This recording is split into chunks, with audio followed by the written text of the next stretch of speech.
una nga mo-open ang supermarket sa November 24.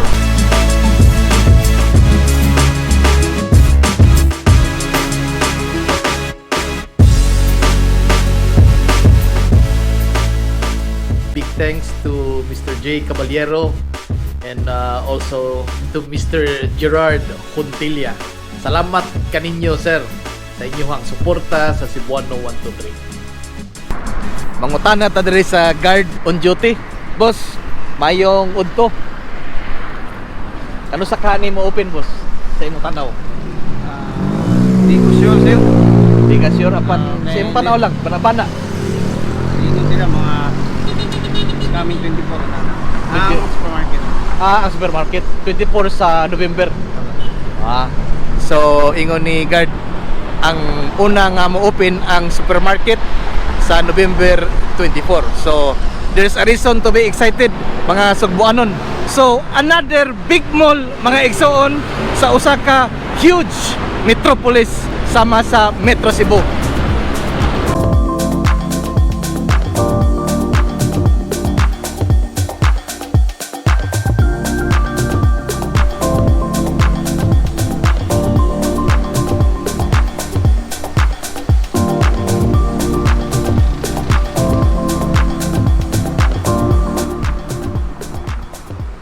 Tagalog sticker.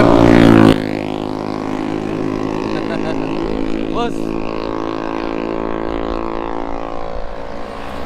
So atong dulitan, mga igsoon, ang kining ilahang grand entrance aron nga makakita ta kung unsa nay kalambuan.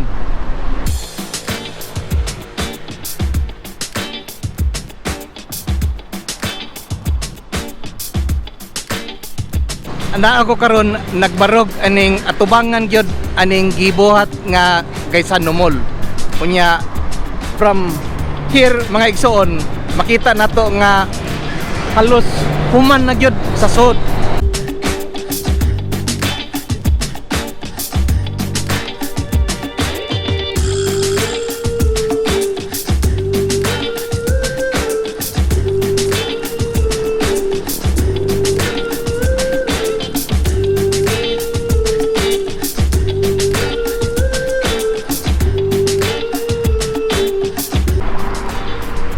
Sa miaging bulan, mga igsoon,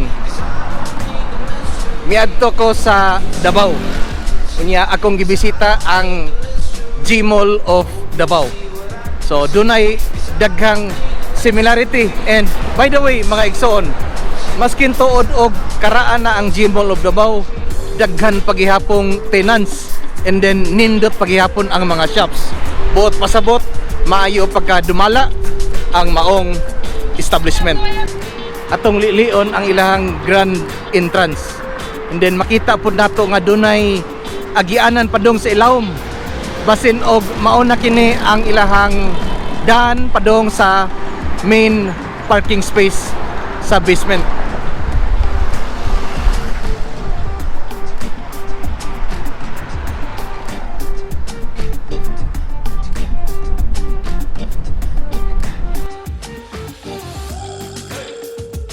Big shoutouts to the following: the Thurley Vlog, Florante Kalipay Sr., and also to Ranil Viloria and Dodoyuta Vlogs.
Sa akong ihap mga igsono, 4 levels ang mall.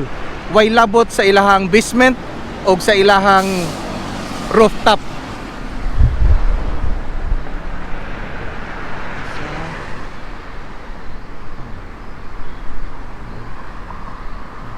Dunay daghang nadungog nato nga mga istorya. Dunay uban nga misulti nga November 24 open na ang ilahang grocery, and then sa December mosunod ang ubang bahin sa Gmall sama sa department store o uban pa. Labi na ang ilahang food court.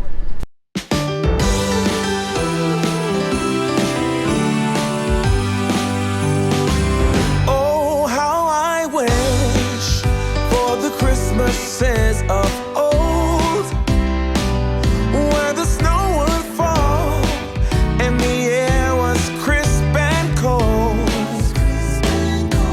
where we heard of angels up on high while building Frosty the Snowman until late outside. Oh, how I wish for the Christmases of old.